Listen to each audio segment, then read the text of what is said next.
अस्सलाम वालेकुम, मैं हूं रेहान तारिक और आप देख रहे हैं 10 ताक। वफाक और खैबर पख्तूनख्वा हुकूमत में कशीदगी शिद्दत इख्तियार कर रही है। वफाकी वज़ीर दाखिला मोहसिन नकवी और अली अमीन गंडापुर में सूबे में दहशत गर्दी के खिलाफ इकदाम के हवाले से इख्तियारात को लेकर तनाव की कैफियत पाई जा रही है। अली अमीन गंडापुर पर यह इल्ज़ाम लग रहा है कि वो सूबे में अमन व अमान की सूरत हाल पर न सिर्फ समझौता कर रहे हैं बल्कि वफाकी हुकूमत के सूबे में दहशत गर्दों के खिलाफ इकदाम का रास्ता भी रोक रहे हैं। और खैबर पख्तूनख्वा की सूबाई हुकूमत वाज़े अंदाज में यह कह रही है कि सूबे में किसी किस्म का कोई ऑपरेशन नहीं किया जाएगा। और गुज़श्ता रोज़ वज़ीर आला KPK अली अमीन गंडापुर वाज़े अंदाज में कह चुके हैं कि सूबे में किसी फेडरल फोर्स को ऑपरेशन नहीं दी जाएगी। अब वज़ीर आला खैबर पख्तूनख्वा सूबे में अपनी रिट ज़ाहिर कर रहा है, लेकिन अली अमीन गंडापुर के इस बयान पर वफाकी वज़ीर दाखिला की जानिब से शदीद रद्द-ए-अमल सामने आया है।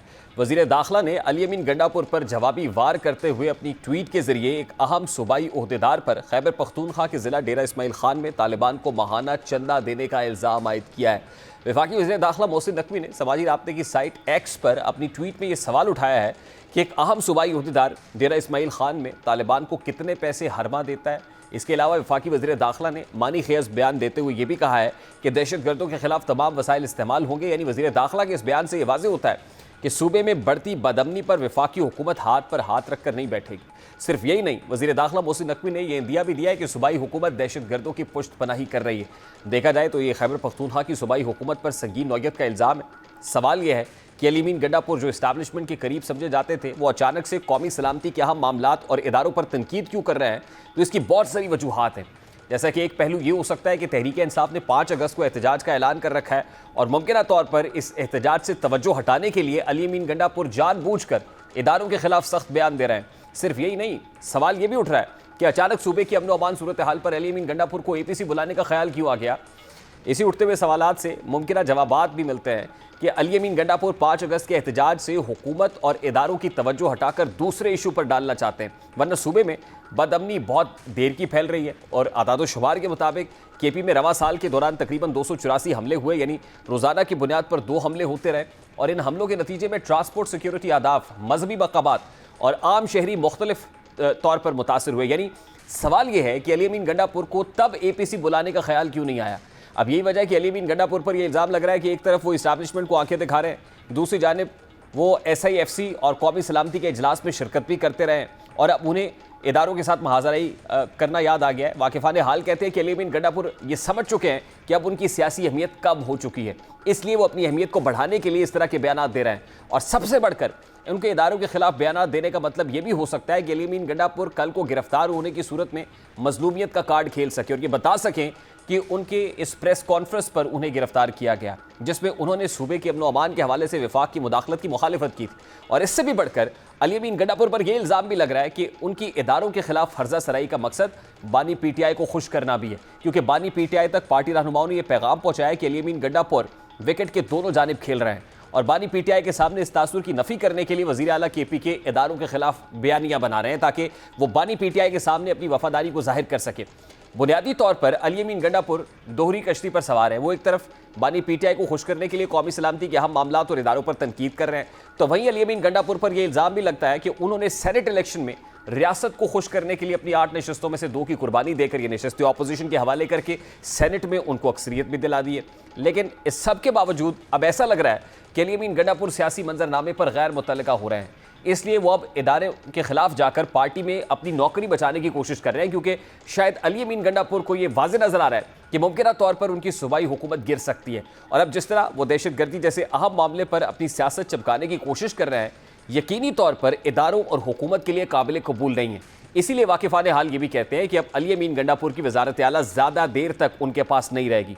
और ये बात भी तय है कि अगर सूबे में अमन व अमान की हालत मज़ीद कशीदा होती है तो उस सूरत में वफाक हर सूरत मुदाखलत करेगा, क्योंकि वज़ीर दाखिला मोहसिन नकवी के बयानात से ये वाज़ेह है कि वफाकी हुकूमत सूबे की अमन व अमान की सूरत हाल को सूबाई हुकूमत के रहमो करम पर हरगिज़ नहीं छोड़ेगी। अब आइनी और इंतज़ामी तनाजुर में देखा जाए तो वफाकी हुकूमत के पास वाकई ऐसे इख्तियारात मौजूद हैं जिनके तहत वो किसी भी सूबे में अमन व अमान की ख़राब सूरत हाल और बढ़ती हुई दहशत गर्दी के पेश नज़र बराह रास्त मुदाखलत या इक़दाम कर सकती है। आईने पाकिस्तान का आर्टिकल 148 और आर्टिकल 149 खास तौर पर इस बात को वाज़ेह करते हैं कि अगर किसी सूबे की हुकूमत अपने आइनी फ़राइज़ अदा करने में नाकाम हो जाए या अमन व अमान की सूरत हाल ख़तरनाक हद तक बिगड़ जाए जिससे कौमी सलामती को शदीद खतरा लाहक हो तो वफाकी हुकूमत सूबाई हुकूमत को हिदायत जारी कर सकती है और ज़रूरत पड़ने पर वफाकी फोर्सेस या दीगर वसाइल के जरिए बराह रास्त कार्रवाई भी कर सकती है। अब अगर खैबर पख्तूनख्वा में दहशत गर्दी के वाक़यात की शिद्दत और तादाद इसी तरह बढ़ती रही और सूबाई हुकूमत दहशत गर्दों के खिलाफ मौसर इक़दाम करने में नाकाम नजर आई तो वफाकी हुकूमत आईनी इख्तियारात के तहत सिक्योरिटी इदारों के जरिए बराह रास्त कार्रवाइयाँ कर सकती है, जैसा कि माजी में फाटा या कराची में रेंजर्स के ऑपरेशंस की सूरत में देखा गया। इसके साथ साथ कौमी सलामती कमेटी और वजारत दाखिला की सतह पर खुसूसी टास्क फोर्स या मुश्तरका ऑपरेशनल कमांड के क़याम जैसे इक़दाम भी किए जा सकते हैं।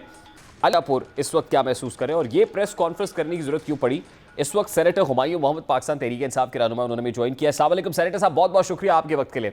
सेनेटर साहब, सबसे पहले तो गुज़श्ता रोज़ गंडापुर साहब की गई प्रेस कॉन्फ्रेंस की खासी बाज़गश्त है एक ऐसे वक्त में जब पाकिस्तान तहरीक इंसाफ ऑलरेडी एहतजाज की कॉल दिए हुए है। 5 अगस्त को एहतजाज पीक पे होना है, रादर देन कि उसकी स्ट्रैटेजी अनवेल की जाए एक और इशू में ड्रैग कर लिया गया है APC, वो भी ज़ाहिर इंटरनल इशूज़ के ऊपर यानी सिक्योरिटी मामले के ऊपर बुलाने की, और फिर इन पर्टिकुलर वो वफाक को जिस तरह से ललकार रहे हैं और इस पर वो कह रहे हैं किसी को इंटरवीन नहीं किया दिया जाएगा, तो फिर क्या ये ड्रैग कर रहे हैं? यानी 5 अगस्त की उस एहतजाज से तवज्जो हटाना मकसूद है?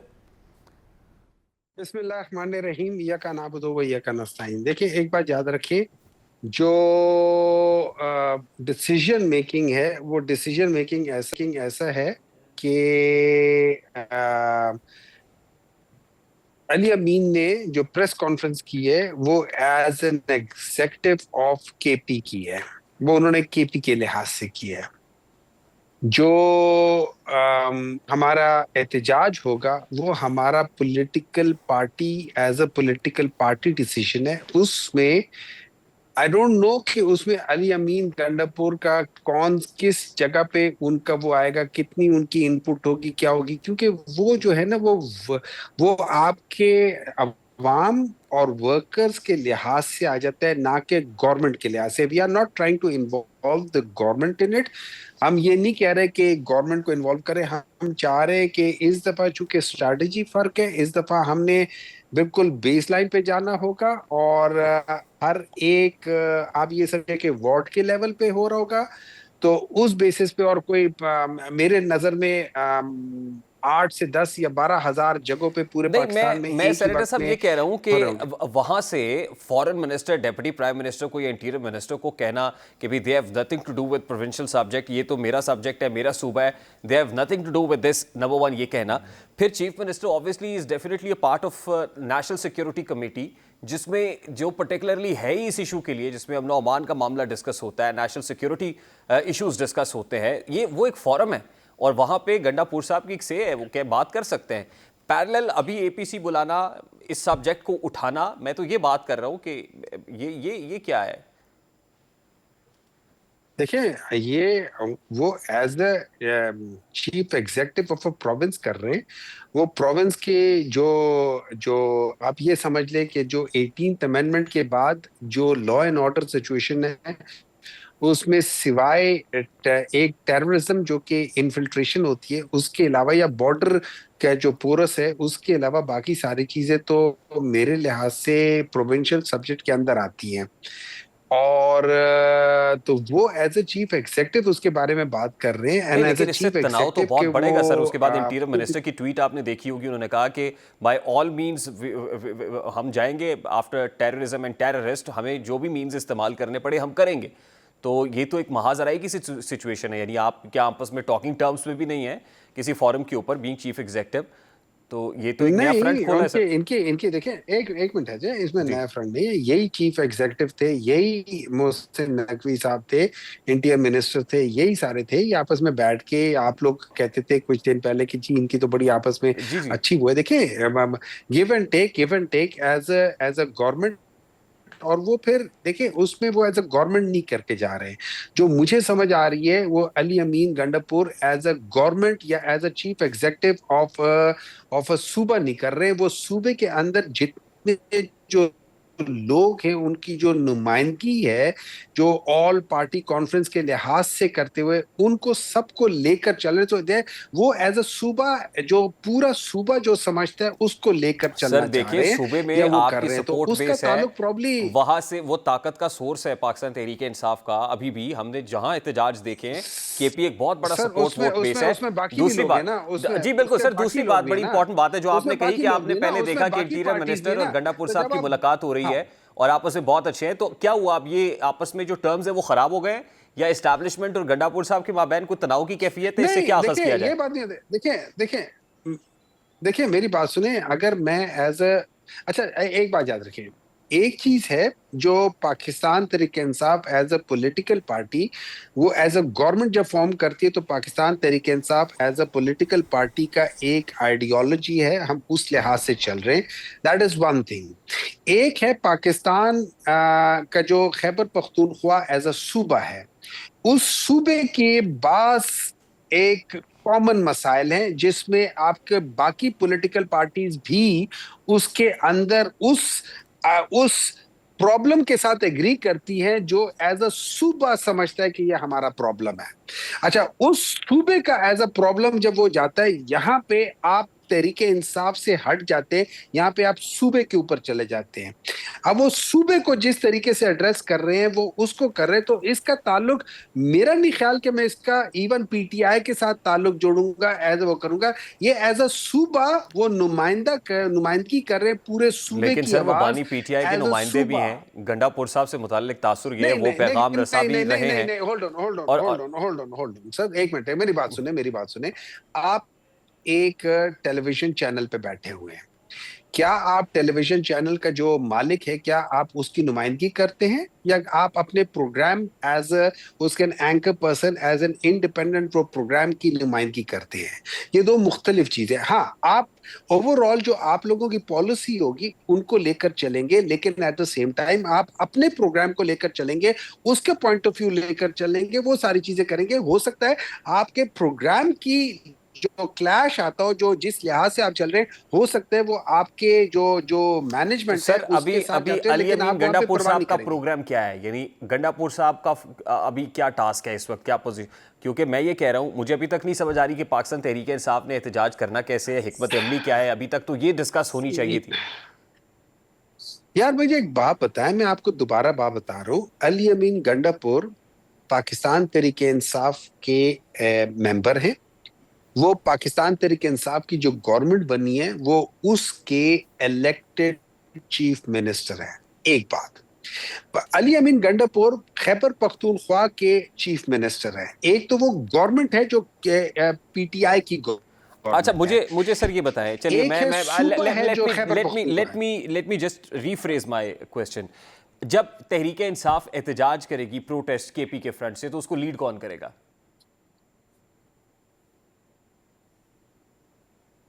उसको लीड प्रॉब्ली अगर उस जगह पे करेंगे तो वहां पे Ali Amin as a political sir that's party what my के लिहाज क्वेश्चन से इज, वो जरूर करेंगे, क्यों नहीं करेंगे। दैट्स व्हाट हाँ माय लेकिन क्वेश्चन सर। देखिए हाँ एक मिनट, देखिए he is wearing two hats. So जो, नहीं आप don't do not try to confuse people with वो ना, आप जो अपने अल्फाज हैं वो किसी के मुंह में डालने की कोशिश ना करें। मैं आपको सिंपल बात बता रहा हूं कि एज अ सूबा, अब इसमें पीटीआई नहीं है, इसमें सूबा है केपी। इस सूबे में मुख्तलिफ पॉलिटिकल पार्टीज हैं, और ये याद रखें कि इसमें हो सकता है पीएमएलएन के जो मेंबरान हैं वो एज अ सूबा भी इसके अंदर एग्री करते हो सकता है पीपल्स पार्टी के जो मेंबरान है उधर वो एज अ सूबा इसके साथ एग्री करते हो सकता है कि एएनपी वाले एज अ सूबे के अंदर वो इसको एग्री करते हो सकता है वो पीटीआई के साथ एग्री ना करते हो, लेकिन सूबे के इस चीज के लिहाज से वो एग्री करते हो। तो यहां पे बात पॉलिटिकल पार्टी से बढ़ के सूबे की आ गई ठीक है सर, है। लास्टली लास्टली अब वो सेनेटर साहब, सूबे की हद तक एक डिसीजन ले रहे हैं जिसके लिए उन्होंने all party conference of that सूबे। हुमायूं मोहम्मद साहब, मुराद सईद साहब जो है वो रूपोशी खत्म करके हल्फ लेंगे सेनेट की नशस्त से? देखिए इस तरह है कि हमारे मुल्क में बड़े अजीब अजीब प्रेसिडेंट कि जब आप उनको देखते हैं तो फिर आप कहते हैं इस मुल्क में कुछ भी हो सकता है। इसहाक प्रोक्लेम ऑफेंडर एंड थ्रू ये still उन्होंने इलेक्शन लड़ा था सेनेट का और सेनेट के मेंबर बन गए थे, और 5 से 5.5 साल वो सेनेट में आए ही नहीं थे। वो बिल्कुल नहीं आए, 5 से 5.5 साल वो सेनेट में नहीं आए, ओथ भी नहीं लिया, लेकिन सेनेटर रहे। फिर जब ये 2022 के बाद जब सारा कुछ हुआ, वो वापस आ गए। उन्होंने 2022 में उन्होंने ये क्या कह सकते हैं, 22 या जी जी, उसमें बिल्कुल वापस बिल्कुल, सबको आके याद है कि इसहाक डार उन्होंने साहब ने जो सेनेट किया, का तो इसहाक वो डार ले साहब को लिया फॉलो करेंगे और मुराद सईद साहब। पिछले 3 साढ़े 3 साल की तनख्वाह भी ले ली। ठीक, तो हो सकता है मुराद सईद साहब ने वो देखा हो कि हाँ जी ये हो सकता है, पाकिस्तान में हो सकता है, तो व्हाई नॉट। और फिर आज वो ठीक हो गया पाकिस्तान तहरीक इंसाफ के लिए, जिस पे कल वो तनकीद करते थे। नहीं, मैं तो उससे, देखिए देखिए, मैं उससे एग्री नहीं करता यानी वो गलत था, तो लेकिन ये एक भी गलत है ना precedence सर? अगर मैं वो उससे प्रेसिडेंस जो उससे भी सेट agree हुआ नहीं था वो करता गलत था ना सर? नहीं, देखिए मैं उसे, देखिए अच्छा उसमें, देखिए अच्छा उसमें उसमें जो गलत था ना, उसको 3 साल की तनख्वाह नहीं मिलनी चाहिए थी, 3 साढ़े 3 साल के। अगर मुराद सईद 3 साढ़े 3 4 साल नहीं आता और बाद में आ जाता है और ज्वाइन कर लेता है, मैं उसको भी कहूंगा कि मुराद सईद को उन 3 साढ़े 3 साल की तनख्वाह नहीं लेनी चाहिए, और मुराद सईद नहीं लेगा। ये मुझे उस पर यकीन है कि वो नहीं लेगा, क्योंकि ये मिनिस्टर्स में से था कि जो जब वहां पे होता था वो सबसे कम अपनी मिनिस्ट्री में पब्लिक फंड्स को इस्तेमाल करता था, वो सबसे अच्छे तरीके से इस्तेमाल करता था। तो I have got full faith in him कि वो अच्छा काम अच्छा, नहीं सेनेटर करेगा साहब, जो लास्टली वो करेगा। मिर्जा अफरीदी जो है वो सेनेट में चेयरमैन और डिप्टी चेयरमैन के अगेंस्ट को वोट ऑफ नो कॉन्फिडेंस लाने की बात कर रहे हैं, ये क्या मामला है? लास्टली बताइएगा, then I have to take a break sir. देखिए, अगर मिर्जा अफरीदी या XYZ कोई भी कर सकता है, क्यों नहीं कर सकता? ये क्या इसमें कोई बुराई है? नहीं, ये लेकिन क्या क्या उस पोजीशन में है? अनकॉन्स्टिट्यूशनल चीज है? मुझे क्या पता, हम तो बहुत सारी पोजीशन में हो सकते हैं। देखिए, हम सेकंड लार्जेस्ट जमात है, हो सकता है कि पीपल्स पार्टी के साथ मिलके, हो सकता है किसी और जमातों 2-3 के साथ मिलके आपने सिर्फ थोड़ी सी सिंपल मेजोरिटी करनी है, एक बंदा ज्यादा हो जाए। फर्ज करें हमारे 28 बंदे हैं और जिस दिन इलेक्शन हो उस दिन दूसरी तरफ के 28 बंदे आए ही ना, वो कहें कि हम एक्सटेंड करते हैं, देन व्हाट? ये भी हो सकता है कि एक पॉलिटिकल पार्टी किसी एक बंदे के खिलाफ खड़ी हो जाए कि यार हम इसको नहीं सपोर्ट करते हैं। देखिए, फिर वो तो चीज पे चलती है ना, तो अगर ये होगा तो देखा जाएगा। ठीक, अभी तो एक बहुत बहुत शुक्रिया सेनेटर हुमायूं मोहम्मद साहब, पाकिस्तान तहरीक इंसाफ के रहनुमा हमारे साथ मौजूद थे। Let's take a very quick short break, और ब्रेक के बाद वापस आपका।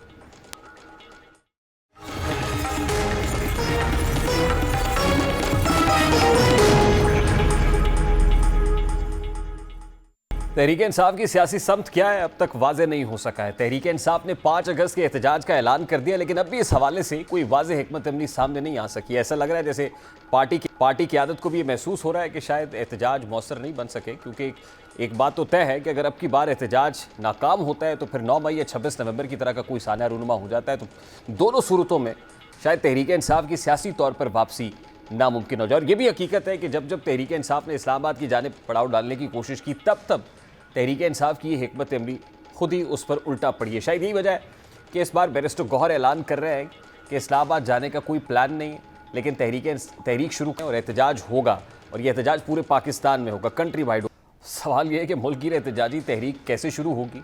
अभी तो एहतजाज का कोई मोमेंटम भी बनता हुआ नज़र नहीं आ रहा, और बानी PTI भी इस पर तशवीश का इजहार कर चुके हैं। अगर तहरीक इंसाफ चाहती है कि वो एहतजाजी तहरीक के ज़रिए हुकूमत पर दबाव डालकर अपने मुतालबात मनवा सके, तो इसके लिए एक मजबूत और मरबूत हिकमत अमली का होना भी तो ज़रूरी है। अब तहरीक इंसाफ की इदारों के साथ महाजराई भी बढ़ती हुई नजर आ रही है, कानूनी महाज पर भी तहरीक इंसाफ मुसलसल नॉकआउट हो रही है। ऐसे में तहरीक इंसाफ के पास वाहिद रास्ता यही बचता है कि वो अपनी एहतजाजी तहरीक को उठाए, क्योंकि इस वक्त तहरीक इंसाफ के पास यही एक ऑप्शन बचता है। शायद इसी को देखते हुए असद उमर भी एक तरह से तहरीक इंसाफ को सियासी बेबसी पर उनकी करते हुए कह रहे हैं कि PTI से कोई बात नहीं कर रहा, ऐसे में वो एहतजाज ना करे तो क्या करे, तहरीक इंसाफ करे तो क्या करे, कोई बात नहीं कर रहा है, एहतजाज ना करे तो क्या करे। असद उमर साहब कह रहे हैं। इस वक्त नसरुल्लाह मलिक साहब सीनियर सहाफ़ी तजज़ियाकार हमारे साथ मौजूद है। अस्सलाम वालेकुम नसरुल्लाह मलिक साहब, बहुत बहुत शुक्रिया आपके वक्त के लिए। तहरीक इंसाफ ने इस्टेब्लिशमेंट से मामलात बातचीत की ख्वाहिश का इजहार भी करके देख लिया, हुकूमत के साथ जो हुआ वो करके भी देखा। उसके बाद गंडापुर साहब ने सेनेट इलेक्शंस के अंदर 2 नशिस्तें भी ऑपोजिशन को दे के देख लिया। अब गंडापुर साहब भी प्रेस कॉन्फ्रेंस ना करें तो क्या करें, विफाक पे चढ़ाई ना करें तो क्या करें, वो ये ना कहें वफाक के नुमाइंदों को, इवन डिप्टी प्राइम मिनिस्टर को, फॉरेन मिनिस्टर और इंटीरियर मिनिस्टर को कि भाई आप कौन होते हैं सूबे के मामलात में मुदाखलत करने वाले, एहतजाज ना करे तो क्या करे। ये अब क्या ऑप्शन बचता है सर? ये इसीलिए बदले बदले मेरे सरकार नजर आते हैं। देखिए, मैं समझता हूँ पाकिस्तान तहरीक इंसाफ ने सियासी गलतियां एक के बाद एक की हैं। अगर तहरीक इंसाफ ये सियासी गलतियां ना करती तो शायद आज हालात ऐसे ना होते जिस हालात का उन्हें आजकल सामना है। अब सवाल ये पैदा होता है कि आपने जो एहतजाज की आपके पास एक ताकत थी, या आप एहतजाज का एक आप कार्ड लेके बैठे हुए थे, वो भी आपने चला लिया। आपको कहा गया नहीं आप डी चौक ना आए, आपने जलसा जो जिसका आगाज किया, पेशावर से आप निकले हैं, सरकारी वसाइल आपके साथ थे, आप रास्तों की रुकावटें आप हटाते हुए आ रहे थे, और एक मुकाम पे आपसे कहा गया आप यहीं जलसा कर लें, और इमरान खान साहब का पैगाम भी बताया गया कि वो वहीं इस मुकाम पे जलसा करने को तैयार हैं। लेकिन उस वक्त लीडरशिप जो थी वो बुशा बीबी के पास थी। बुशा बीबी बजिद थी कि वो डी चौक जाना चाहती है। उसका नतीजा क्या निकला? फाइनल कॉल भी दे दी गई, आखिरी कार्ड भी खेल लिया गया, और आपका एहतजाज कोई रंग न लाया, बल्कि आपको वहां से डिस्पर्स होना पड़ा। और डिस्पर्स होने के बाद पाकिस्तान तहरीक इंसाफ के अंदर से इख्तलाफात और बढ़ गए। अली मीन गंडापुर साहब किस तरीके से निकले, बुशा बीबी कैसे गई, और जिन कारकुनों को वो कह रही थी कि यहाँ से हम खान को लिए के बगैर वापस नहीं जाएंगे, उन्हें मायूसी के साथ वापस जाना पड़ा। इसी तरीके से उन्होंने कहा हम एस्टेब्लिशमेंट से बातचीत नहीं करेंगे, और फिर एक पूरा बयानिया बनाया गया, एस्टेब्लिशमेंट के खिलाफ एक तहरीक चलाई गई, उनके खिलाफ एक पूरी सियासी सोशल मीडिया पर एक महाजराई की गई, आर्मी चीफ को टारगेट किया गया, फौज के इदारे को टारगेट किया गया, हत्या के मामला यहाँ तक पहुंचे कि पाक भारत जंग के दौरान नेशनल सिक्योरिटी कमेटी से आने से इनकार कर दिया गया। उस वक्त भी आवाजें कसी गई, ताने मारे गए, तंज की गई। लीमा खान ने कहा ये तो जनाब वो एक हमारे थप्पड़ भी मारेंगे, हम दूसरा थप्पड़ भी खाने को तैयार होंगे। तो आप सियासी कार्ड ऐसे गलत तरीके से खेलते चले गए कि फिर आपकी गुंजाइश ही न बची। अब आप बयान दे सकते हैं, एहतजाज करने में भी आपको दोबारा से अपनी पार्टी को मुनज़्ज़म करने की जरूरत है। अच्छा, इंटरेस्टिंगली नसरुल्लाह मलिक साहब देखिए, उस जब आप बात कर रहे हैं, जब निकले थे नवंबर में और फिर 26 नवंबर हुआ था, तो उस वक्त तक चलिए टॉकिंग टर्म्स पे थे, आपको ये समझाया जा रहा था कि आप संजानी बैठ जाएं, आप आगे ना जाएं। अब खैर आप आगे आए, फिर आके गलती भी कर दी आपने। उस वक्त तक शायद गंडापुर साहब गायब हो जाते थे और फिर तासुर था कि किसी जगह जाते हैं, वहाँ पे मुलाकात होती है, कोई बातचीत हो जाती है। फिर गंडापुर साहब से मुतालिक एक स्ट्रॉन्ग परसेप्शन है कि उनके जो है वो विकेट के दोनों तरफ खेलते हैं और दूसरी तरफ भी मामला ठीक है। अब कल जो उन्होंने प्रेस कॉन्फ्रेंस की है, वो आपको क्या लग रहा है कि क्या वो जो बातचीत हो रही थी पहले, या किसी जगह पे टॉकिंग टर्म्स पे भी थे, वो बातचीत ख़त्म हो गई है, या कोई सुर्ख झंडी दिखा दी गई है? क्योंकि शट अप कॉल कहना तो शायद कोई भारी लफ्ज़ हो जाएगा, या कोई लाल झंडी है, सुर्ख झंडी है कि गंडापुर साहब आपका भी टाइम इज़ ओवर नाउ? मेरे ख्याल में गंडापुर साहब की आप इस प्रेस कॉन्फ्रेंस को या उनके इस हार्श रवैये को आप देखें सेनेट के इंतखाबात के साथ मिलाकर, उसका इन बातचीत से इमरान खान की रिहाई के साथ कोई ताल्लुक नहीं है। उनके ऊपर अपनी पार्टी चढ़ दौड़ी है, पार्टी तनकीद कर रही है कि उन्होंने सेनेट की सीटें अपोजिशन को दे दी। फिर पार्टी उनके ऊपर यह एतराज भी कर रही है कि वो संजीदा नहीं है इमरान खान साहब की रिहाई के हवाले से या एहतजाजी तैयारी के हवाले से। पार्टी के अंदर से उठने वाली आवाजों के लिए गंडापुर साहब के लिए बेहतरीन मौका है कि उन्होंने डाइवर्ट कर दिया वफाक के साथ या वज़ीर दाखिला के साथ एक बार फिर लड़ाई पे। अब वो चाहते हैं कि वो जो पहले जो कुछ हुआ इन दिनों में, जो सेनेट के इंतखाबात में खैबर पख्तूनख्वा में हुआ, उससे चीजें डाइवर्ट होकर चली जाएं इस वफाक के साथ उनकी कथा कलामी के लिए माज़रत नसरुल्लाह मलिक साहब, इस पे इंटीरियर मिनिस्टर का जो एक स्ट्रॉन्ग रिएक्शन आया ट्विटर पे, डिस्पाइट द फैक्ट कि वो बांग्लादेश में बैठे हुए थे, ज़ाहिर है वहाँ उनकी अपनी मसरूफियत थी, उन्होंने ज़रूरी समझा कि ट्वीट करके इसको रिस्पॉन्ड करना चाहिए। तो ये वन साइडेड अफेयर तो नहीं लग रहा? नहीं, मैं उसकी वजह बताता हूँ। उसकी वजह गंडापुर साहब ने जो अल्फाज इस्तेमाल किए कि हम ड्रोन इस्तेमाल नहीं करने देंगे, ये तहरीक इंसाफ इस कार्ड को भी पहले माजी में खेलती रही है कि ड्रोन इस्तेमाल नहीं होने चाहिए। लेकिन नकवी साहब ने इसलिए उस पर फौरी रिस्पॉन्ड किया कि भाई वहां पे टेररिज्म का हमें सामना है, पुलिस तुम्हारी अपने थानों से बाहर नहीं निकलती, और आपको खुद इस बात का इदराक है कि वहां पे थाने बंद कर दिए जाते हैं, मगरिब की नमाज के बाद पुलिस पेट्रोलिंग नहीं कर पाती, लॉ एंड ऑर्डर की सूरत हाल इंतहाई खराब हो चुकी है, भत्ता आप वहां देते हैं तालिबान को, और आपकी वहां सूरत हाल यह कि रिट हुकूमती मौजूद नहीं है। इन हालात में आप वफाकी हुकूमत से कहते हैं कि ऑपरेशन किस तरीके का होगा, किस तरीके से नहीं होगा, तो उन्होंने इस बड़ा ये वाजे जवाब दिया उनको कि नहीं, वफाक जो है वो लॉ एंड ऑर्डर के लिए हर किस्म के वसाइल इस्तेमाल करेगा, इसको सियासी नारा नहीं बनाने देंगे। क्योंकि इस वक्त खैबर पख्तूनख्वा में अली मीन गंडापुर साहब ये चाहते हैं कि एक सियासी नारा बना दिया जाए, ड्रोन इस्तेमाल नहीं होंगे, कोलैटरल डैमेज होता है और फिर ऑपरेशन नहीं होने देंगे।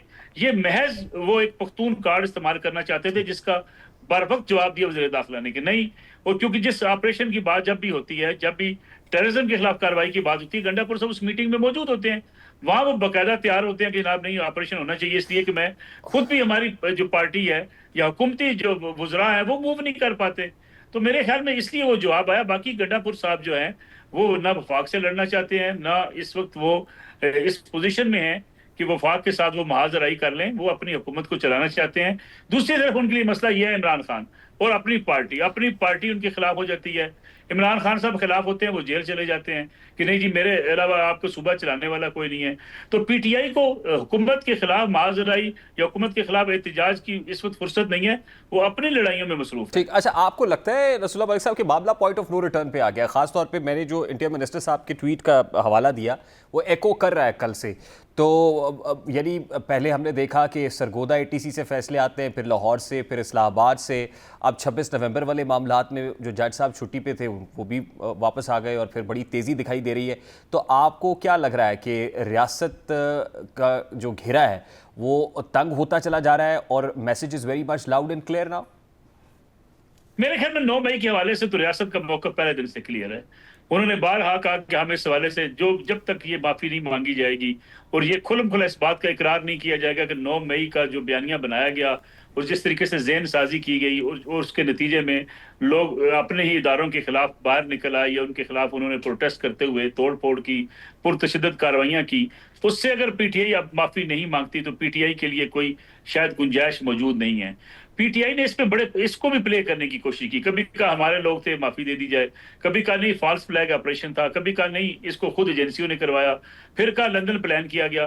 पाकिस्तान तहरीक इंसाफ कंफ्यूज रही है। वो समझती है कि वो फौज के खिलाफ, एस्टेब्लिशमेंट के खिलाफ जो बयानियां बना चुकी है, लोगों के अंदर जो ज़हन साजी कर चुकी है, उससे वो पीछे हटती है तो कारकुन गालियां देते हैं सोशल मीडिया के ऊपर। पीटीआई इस वक्त एक्चुअली सोशल मीडिया के उन वर्कर्स और उनके फैन क्लब की गुलाम बन चुकी है, उनके अंडर प्रेशर आ चुकी है।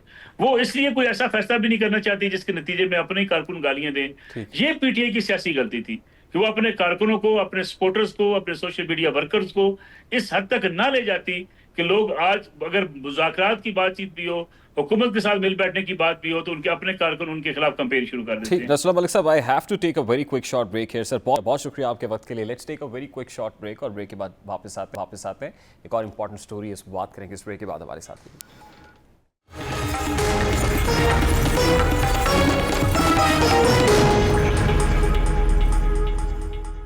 के साथ साथ हमारा माशरा डिजिटल प्लेटफॉर्म्स पर ज़्यादा इन्हिसार करने लगा और इसी रफ्तार से साइबर धोखाधड़ी के नित नए तरीके भी सामने आ रहे हैं। यही वजह है कि पीटीए ने शहरियों को एक और डिजिटल फ्रॉड से मुताल्लिक खबरदार किया है कि वो कोरियर सर्विसेज के नुमाइंदे के नाम पर आने वाली मशकूक फ़ोन कॉल्स या पैगामात से होशियार रहें, जो बज़ाहिर किसी वेरिफिकेशन को या ज़ाती मालूमात को तलब करते हैं।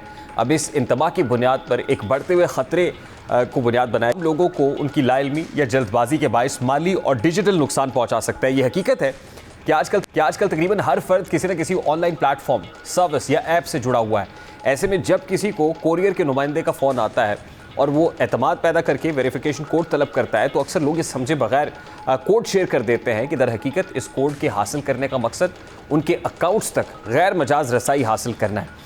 पीटीए का ये कहना नहायत अहम है कि कोई भी मसला कोरियर कंपनी अपने सारिफिन से इस तरह के कोड तलब नहीं करती और इस वार्निंग का मकसद शहरियों को इस हकीकत से आगाह करना है कि उनकी ज़रा सी बेहतियाती उनके अकाउंट्स, सोशल मीडिया प्रोफाइल्स या जो बैंकिंग ऐप्स हैं उनको ख़तरे में डाल सकती हैं। साइबर सिक्योरिटी माहिरीन की राय में इस तरह के हमले ज़्यादातर सोशल इंजीनियरिंग टेक्निक्स पर मबनी होते हैं, जिनमें धोखाधड़ी के ज़रिए एतमाद कायम करके सारिफ से मतलूबा मालूमात हासिल की जाती हैं। फ़र्ज़ करें कि किसी को पार्सल की तरसील के बहाने कॉल आती है और कहा जाता है कि तरसील की तस्दीक के लिए कोड भेजा जा रहा है, जो सारिफ को फ़ौरन भी अपने मोबाइल पर मौसूल होता है। अगर सारिफ जल्दी या लाइल्मी में ये कोड शेयर कर दे तो फ्रॉड करने वाला इस कोड को इस्तेमाल करके उसके ज़ाती अकाउंट्स में लॉगिन हो सकता है।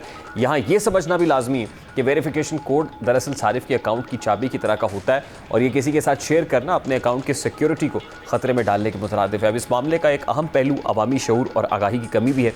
बहुत से अफराद को ये इल्म ही नहीं होता कि इस तरह के कोड किस मकसद के लिए इस्तेमाल होते हैं या कौन सर्विसेज उनसे कभी कोड तलब नहीं करते। कोई कोरियर सर्विसेज जो है वो ऐसा नहीं करती। ऐसे में पीटीए की इस वार्निंग को दरअसल एक मौका समझना चाहिए, एक अपॉर्चुनिटी, और आवाम को डिजिटल वर्ल्ड के ख़तरात के बारे में तालीम दी जानी चाहिए ताकि उनकी माली हिफाजत को यकीनी बनाया जाए। एक और अहम बात यह है कि अगर कोई शख्स इस तरह का निशाना बनता है तो उसके पास शिकायत दर्ज कराने और नुकसान की तलाफ़ी के लिए मौसर और आसान तरीका मौजूद होना चाहिए। बहरहाल PTI की इस वार्निंग को एक जुज़वी कदम जो है वो माना जा सकता है, लेकिन सारिफ को भी अपनी डिजिटल हिफाजत का खुद ख्याल रखना ज़रूरी है। किसी भी पैगाम या कॉल पर आंख बंद करके यकीन करने से पहले तस्दीक करना, वेरिफिकेशन कोड किसी के साथ शेयर ना करना और मशकूक सरगर्मी की सूरत में फ़ौरन मुतल्लिका इदारे को इत्तला देना हमारे अपने मफाद में है। अभी एक ब्रेक लेंगे और ब्रेक के बाद जब वापस आएंगे तो डिजिटल फ्रॉड के एक और तरीके से आपको आगाह करेंगे। इस ब्रेक के बाद हमारे साथ रहिए।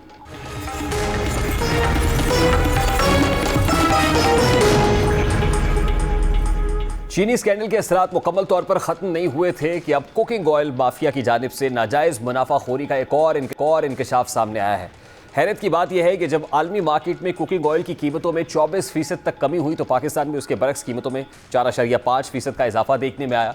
नौबत यहाँ तक आ गई कि इस इजाफे की बदौलत अवाम फी लीटर तेल पर तकरीबन 150 रुपये ज़्यादा अदा करने पर मजबूर हैं और मीडिया रिपोर्ट्स के मुताबिक इसका बराह रास्त फ़ायदा माफिया और मखसूस तिजारती हलकों को पहुँच रहा है। यहाँ ये सवाल पैदा होता है कि आखिर इस कीमत को बढ़ाने से मुनाफाखोर माफिया को क्या फ़ायदा हासिल हुआ। ये समझना ज़रूरी है कि पाकिस्तान मलेशिया और इंडोनेशिया से रियायती ड्यूटी पर कुकिंग ऑयल दरामद करता है। इस रियायत का बुनियादी मकसद ये था कि आवाम को कम कीमत पर तेल मैसर आए, लेकिन हुआ यूँ कि दरामद कुनंदगान और मकामी डिस्ट्रीब्यूटर्स ने इस रियायती ड्यूटी का फ़ायदा आवाम को देने की बजाय अपनी जेबों में डाल लिया। इस तरह वो कम लागत पर दरामदशुदा तेल को महंगे दामों फ़रोख्त करके अरबों रुपए का नाजायज़ मुनाफा कमा रहे हैं। इस सारे अमल का सबसे बड़ा नुकसान गरीब और मुतवस्सित तबके को हुआ है, जो पहले ही महंगाई की चक्की में पिस रहे हैं। होना तो ये चाहिए कि जब आलमी मार्केट में कीमतें कम होती हैं तो मंडी के उसूलों के मुताबिक मकामी मार्केट में भी कीमतें कम होनी चाहिए ताकि आवाम को रिलीफ मिल सके, लेकिन यहाँ मामला उल्टा हुआ है कि कीमतें कम होने की बजाय मज़ीद बढ़ा दी गई। इसकी वजह माफिया की मिली भगत और कमज़ोर निगरानी है, सर्वेलेंस नहीं है, जिसने अवाम के इस्तेहसाल को आसान बनाया है। मीडिया रिपोर्ट्स के मुताबिक इंकशाफ भी सामने आया है कि चंद बड़ी कंपनीज जो मार्केट पर उजारादारी रखती हैं, मोनोपोली रखती हैं, वो कीमतें तय करती हैं और उनके पास ज़ख़ीरा शुदा माल पहले से मौजूद था, लेकिन उन्होंने नई आलमी कीमतों की कमी का फ़ायदा आवाम तक मुंतकिल करने की बजाय कीमतें वहीं की वहीं रखीं या मज़ीद बढ़ा दी गई।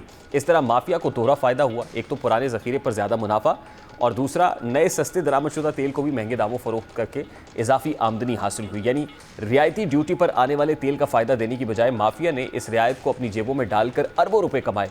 इससे न सिर्फ सारिफीन को नुकसान हुआ बल्कि मुल्की ख़जाने को भी बिलवास्ता नुकसान पहुंचा, क्योंकि आवाम को रिलीफ देने का असल मकसद पूरा ही नहीं हो सका। अब इस स्कैंडल ने यह भी वाज़ेह कर दिया है कि मुल्क में इस वक्त असल मसला इसकी कीमतें या आलमी हालात नहीं बल्कि अंदरूनी सतह पर बनने वाला जो मफादाती नेटवर्क है वो है, जो कीमतों को काबू में रखने की बजाय उन्हें दानिस्ता तौर पर बढ़ाता है। इससे साबित होता है कि जब तक शफाफियत और मौसर निगरानी का निज़ाम नहीं होगा, आवाम इस तरह के स्कैंडल्स का शिकार बनते रहेंगे। अगर हुकूमत वाकई इस मसले का हल चाहती है तो सबसे पहले माफिया की शिनाख्त करके उनके खिलाफ सख्त कार्रवाई करनी होगी। प्रोग्राम का वक्त अपनी इख्तिताम को पहुंचा। आपसे मुलाकात होगी इंशाअल्लाह अगले हफ्ते। अपना रखिए ख्याल। अल्लाह हाफ़िज़।